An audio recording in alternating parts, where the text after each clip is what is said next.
Bwe twogera kati ng'omukulu Yosete Buhabulwa ate ali mu kutya okw'enjawulo oluvannyuma lw'abayeekera ba M23 okugobebwa mu Congo bwe batyo ne bajja ne bamugamba kati gwe tuwe ekiddako kubanga gubadde otutendeka. Baganda bange, mikwano gyange, twongera bajjukiza n'obategeeza nti ako aka Museveni kaweddemu dda. Kyetuyinza obbagamba nti Museveni apanga buli kimu naye Katonda alabika nga yamuvuddemu era Katonda alabika nga agamba nti musajja gwe onyigirizza nnyo abantu, musajja gwe omazeeko nnyo abantu emirembe, akadde ke kano by'obadde okola naawe obisasulire. Museveni ali mu kupapala, Museveni ali mu kutya, abayeekera amaze okuba nga batuuka.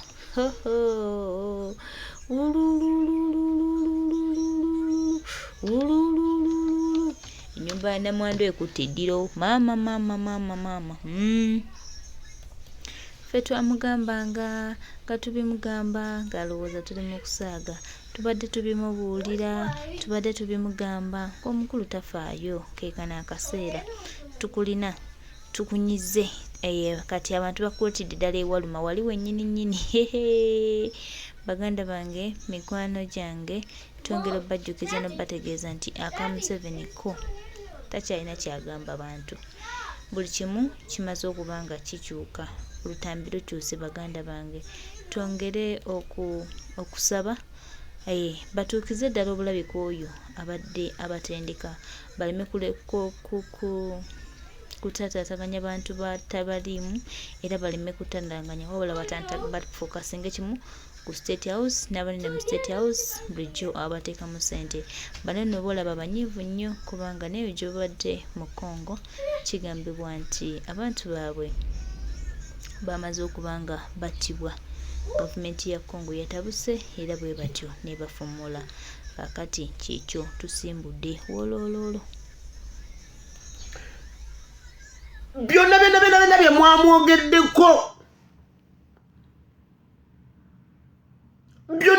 bye mwamwogeddeko. N'okujja mu parliament because of NUP. Mwali mwatutuulira. Mulowooza tetusaana. Mulowooza. Ulira. Kyali kiwa kintomedde wano ate nabadde sikitegese. Kati lwaki ekyawandiikibwa kintomera essaawa zino nga tesaakitegese. Katulabe Katonda byatugamba wano. Basajja mmwe muli babi. Yokana chapter 5. Yokana 5. Is it 5? Not so.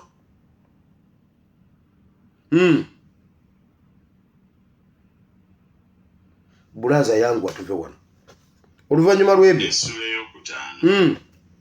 Oluvannyuma lw'ebyo ne waba embaga y'Abayudaaya. Yesu n'ayambuka ku Yerusaalemi. Naye mu Yerusaalemi awali omulyango gw'endiga waaliwo ekidiba kye baayita mu Lwebbulaniya Besesuda nga kiriko ebigango 5. Mu ebyo mwagalamirangamu ekibiina ky'abalwadde, abazibe b'amaaso, abalema, abakoozimbye nga balindirira amazzi okubimba, kubanga malayika yakkanga mu kidiba mu biseera ebimu n'abimbisa amazzi. Oyo yasookanga okugendamu ng'amazzi gamaze okubimba yawonanga obulwadde bwe yabanga nabwo. Ne wabaawo omuntu eyalina endwadde nga yakamala emyaka 38. Yesu bwe yalaba oyo ng'agalamidde n'ategeera nga yakamala ennaku nnyingi, n'amugamba nti oyagala okuba omulamu? Omulwadde n'amuddamu nti ssebo, sirina muntu ansuula mu kidiba amazzi weegeeserera, nze wenjijjira omulala nga nsoose okukkamu. Yesu n'amugamba nti golokoka, weetike ekitanda kyo otambule. Amangu ago omuntu n'aba mulamu ne yeetika ekitanda kye n'atambula. Naye olunaku olwo lwali lwa Ssabbiiti. Awo Abayudaaya ne bamugamba oyo awonyezebbwa nti leero Ssabbiiti, muzizo ggwe okwetika ekitanda kyo. Naye n'abaddamu nti oli amponyezza, ye yaŋŋambye nti weetika ekitanda ky'otambule. Ne bamubuuza nti omuntu oyo y'ani eyakugambye nti weetikka otambule? Naye yawonye nga tamanyi bw'ali, kubanga Yesu yali amaze okugenda abantu abali mu kifo kiri nga bangi. Genda osome chapter eyo n'ogimaleyo kuba n'ebisigaddeyo mbadde nkyabyagala. Abasajja abo baali batukwata ne batuteeka mu bigango 5 bo ne bagenda mu mbaga nga balina n'amateeka agatukwata. Omusajja Bayibuli egamba omusajja yamala emyaka 38 ku kidiba. Naye Yesu lwe yajja n'amugamba weetikke ekitanda ogende. Bwe yeetikka ekitanda n'agenda, kye yasooka okugwamu ly'etteeka lya Sabbiiti. Emyaka 38 omusajja yali tamanyi Sabbiiti, olumbe lumuluma tomunyumiza Sabbiiti tagimanyi na kugimanya. Yali afuluma n'ekitanda ng'akyetisse asooka kugwa mu tteeka lya Sabbiiti. Bateekawo ebintu nga bikwata ffe. Seggirinya buli lwe yagezangako nga Sabbiiti emukwata. Yamala ebbanga ku kidiba ng'ali awo tavaawo okutuusa Yesu lwe yayinga n'amugamba weetikka ekitanda ogende mu Parliament. Weetikka ekitanda ogende mu Parliament. Abafalisaayo babi naye babaako ne bye beekwekamu. Obeereyo ng'obonaabona nga Sabbiiti togimanyi nayo tekumanyi naye buli lwogerezaamu okukola bw'oti ng'awo baateekawo etteeka. Bw'obeereyo ng'oli eyo oli kadoonya oli eyo strugglinga ebiteeka byabo tebira naye kasita ovaayo bw'oti you are violating social media act. Why talking to the first family of Museveni? Why? That is imprisonment. Life imprisonment. Why?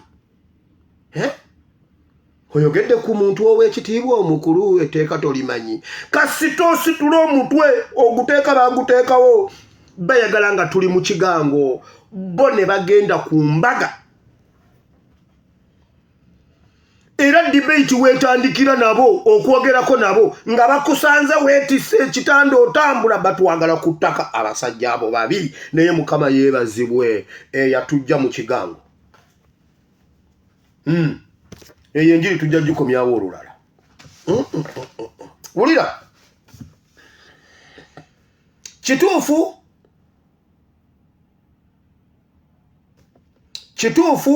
waliwo enkola empya eyingidde mu ggwanga egenda okununula eggwanga.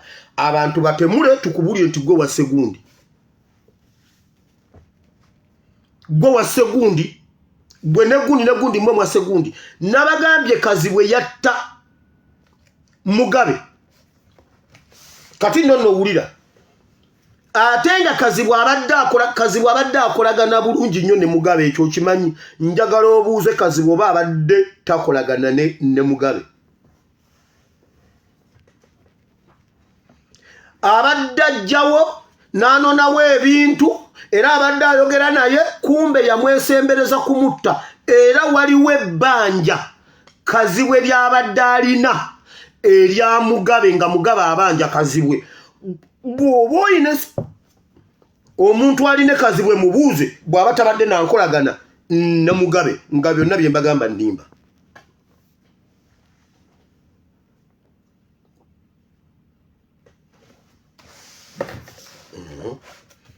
Ebisigadde tujja byogerako enkya kampumbe wumbe wiiki ngende mu kigambo kya Katonda kubanga tukirina. Abantu b'e Masaka mwebale nnyo. Abe Masaka mwebale nnyo mwebalire ddala bannaye Masaka mwebale oba bannange mbakolere kyabe Masaka. Fort Portal banyongedde omukazi bannaye. Fort Portal bangambye ku nsonga za kigamba alaali engeri gyenzi kuttemu wano ku Bible and politics banyongedde omukyalo omulala. Nembuuza Mamebe nanga munayi gwomanyi. Mamebe ndamubuuziza nkuleetere muganda nanga munayi gwamanyi gwasalawo ate baba mukuwadde. Naye abatabe Masaka oba temu abe Masaka mba weeki.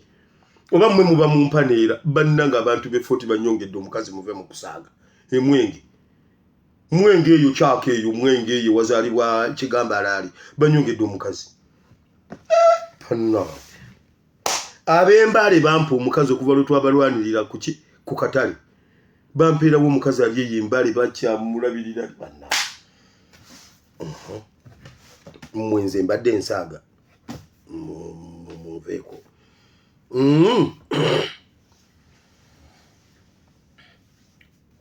abantu be Masaka mwebale nnyo tusiimye bane Masaka mwebale mama bini kwali yanga ngenze mmanyi nsale anyway His Excellency Kyagulanyi webale okubeera omusajja gwe musajja ogenda kutwekoza ekintu walayi twafuna gwe twamala Honorable Segirinya fight hard tewebaka komawuna abakomawo e Kampala era tosigalayo omubiri gulekeeyo omwoyo gwo gukomewo e Kampala tulwane neera Nuupu ye yaffe Nuupu yetujje mu nfuufu netutuuza n'abalangira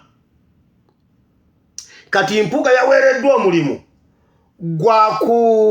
gwa kutusiiga Tomi nabagamba buli mubaka wa Nuupu eyalya agenda kuvaayo ayogerera Nuupu ebisongovu nammwe muti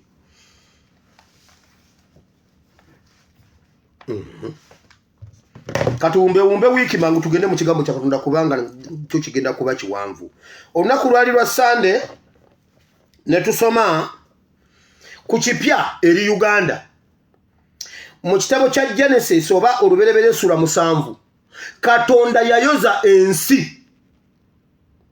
Katonda nga 40 etuuse. Yabagamba mu nnaku 40 ngenda kwoza ensi eno njize bujja. Bamuseveni balina ebitu mbagambye empire ya Tusi Hima Tusi dynasty century egudde. Era njagala okuwoninga abaana be batadde mu bigroups ebyo ebyaba hooliganizi. Mmwe ba alien skin muwulire ekigambo kino.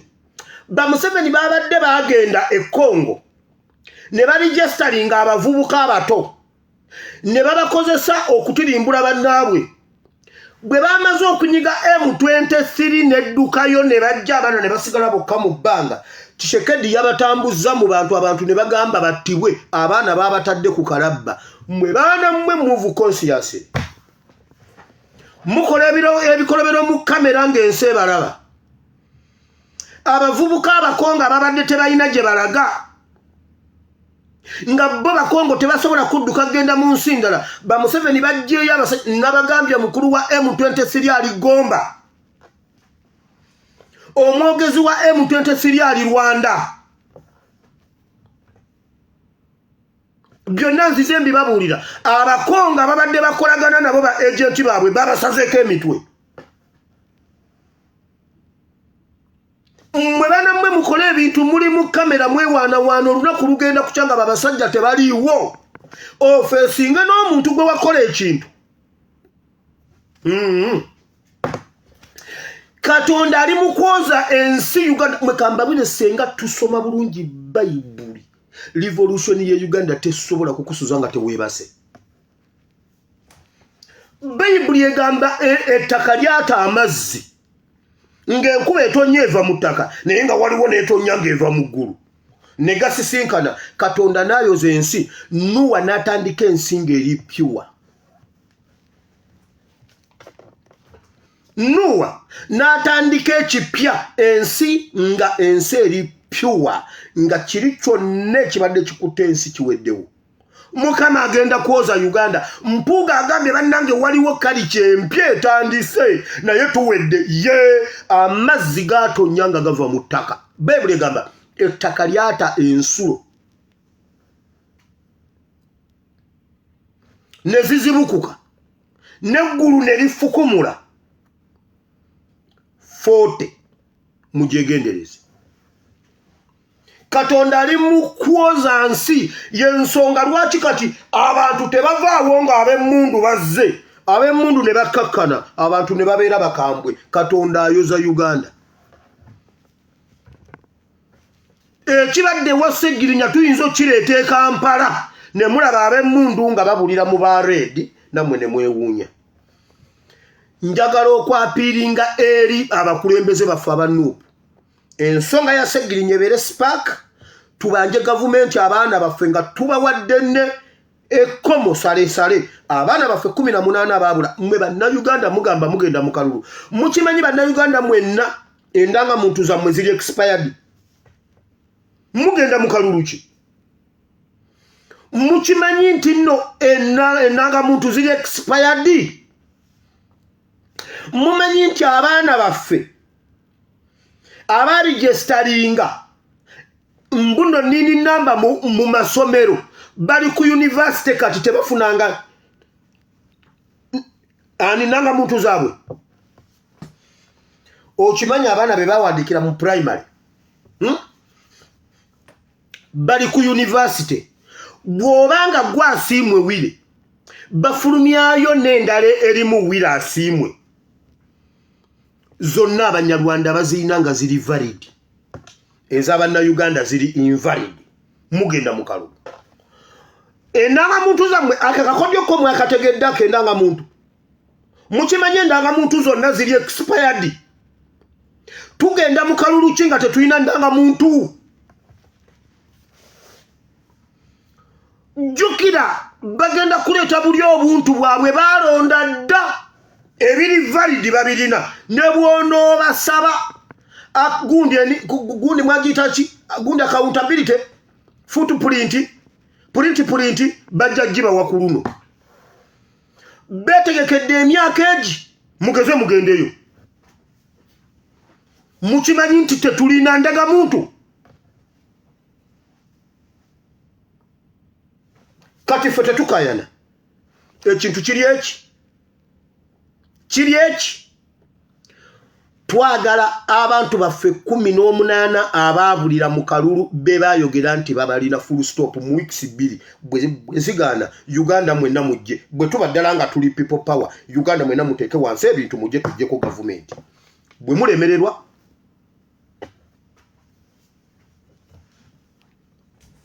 mukimanyi tetulina ndaga muntu mukimanyi nti bo balina endaga muntu eziri valid oyina omwana yawandi gwe bawandiika endaga muntu mu primary wajijjayo okimanyi nti yafuluma okimanyi nti waliwo omunyarwanda agiina gwezanya wano babatimba bbula simanye omunyarwanda bamumye passport ngwa ebyo biboozi bibabeezebeezewo mulowooze mbunno gavumenti eri against banyarwanda ago gaboozi oba abanyarwanda be bamanerenda mu Uganda ogamba otya mbunno mmwe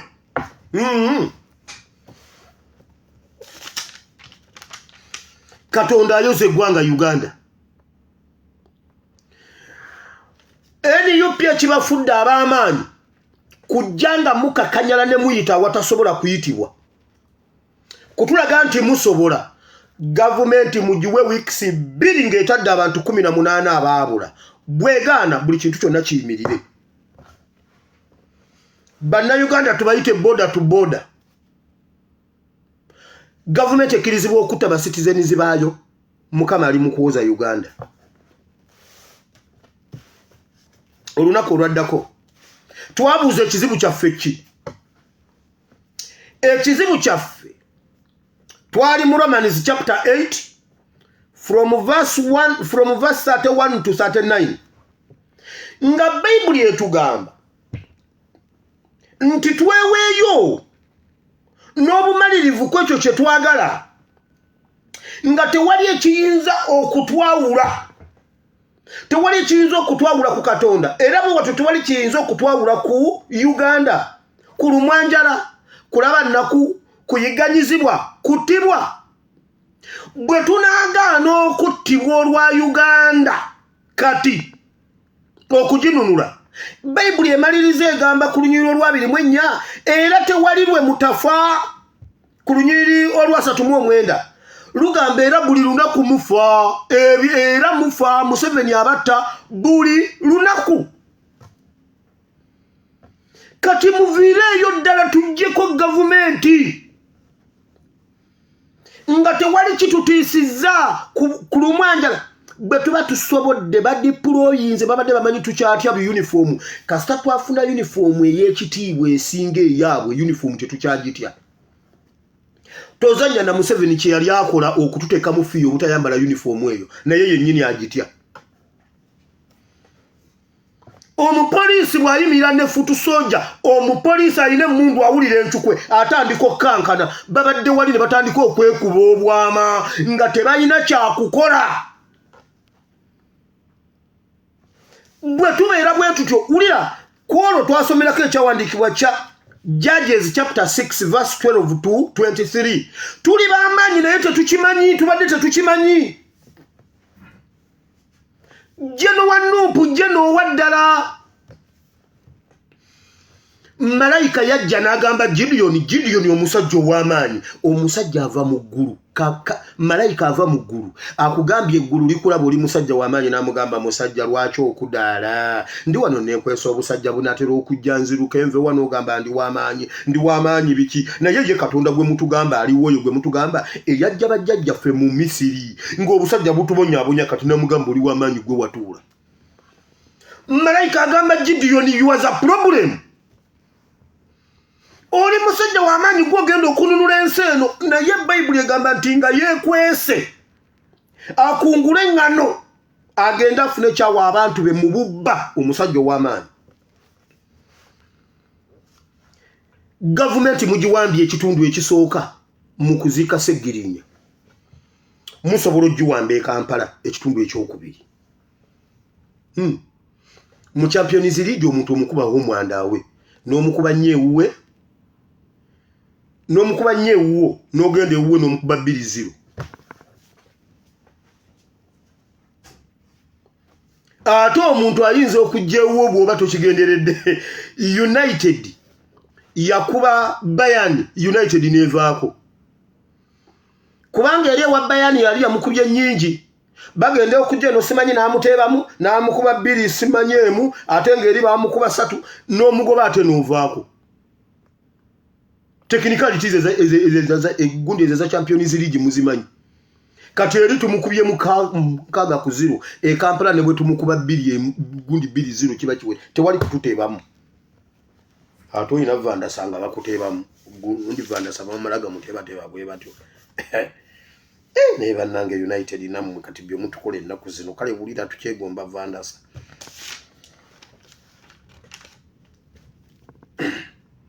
kale olunaku olwaddako twasoma mu kitabo kya Isaaya sura 3 okuva ku lunyiriri olusoka pa ku 26 naye okusinga message yali ku lunyiriri olw'e10 n'olw'e15 nga Bayibuli egamba nti akola obulungi ajja kusasulwa bulungi akola obubi ajja kusasulwa ng'ebibi bye bwe biri era Bayibuli negamba nti abantu bange mubajoze mubafugisizza obwana obuto mubafugisizza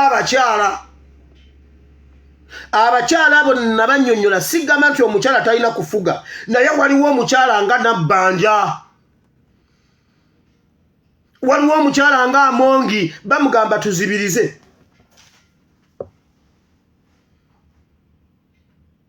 ng'omanya Bayibuli yagamba abo abakyala bwe batyo Bayibuli ebamanyi Bayibuli egamba mubbye properties zaabwe ziri mu nnyumba yammwe mututte ensuku zaabwe ennimiro zaabwe mwazitwala ne properties zammwe ze mulina mu nnyumba mwazijja ku bantu bange abaavu naye nze Katonda kennyini ngenda kukola okunoonyereza nze kennyini nzise okutuula mu musango guno ngusale era oyo woyina lwe wayogera nti I'm going to crush ani yakugamba who told you to crush my people Isaiah chapter 3 verse 10 to 15 genda yosomewo si ombufulu figa yayamba buli muntu oyo nze ndamuyamba kakati sikyayamba mama fina sikyayamba mmwe bye muyambisa mubijjawa wasoma ki okola mulimu ki batoola kuzaffe ne batuwaako ate ne tubatendereza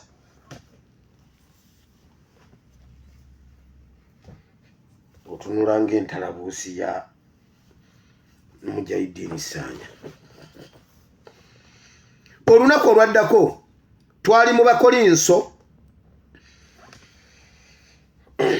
nga tugamba temwenyooma era temukkiriza obbanyooma Bakolinso ekisooka essula emu olunyiriri lw'ekkumi paka ku lwa31 chapter yonna gisome temwenyooma kubanga Bayibuli egamba nti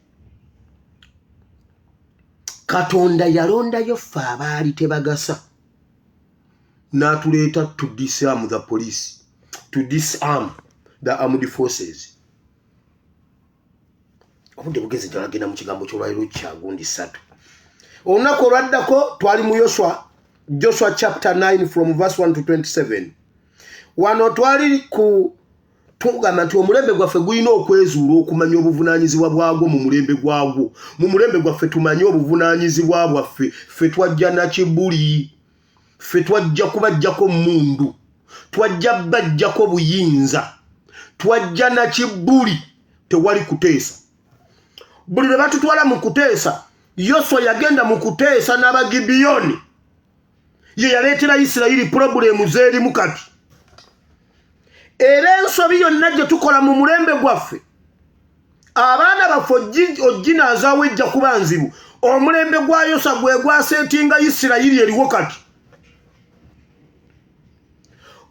Nkiddamu okiwulire bulungi. Omulembe gwa Yoswa kubanga gwe gwayingira mu nsi ensuubize, gwe gwakomyawo abaana bali okukomawo, gwe gwaseetinga.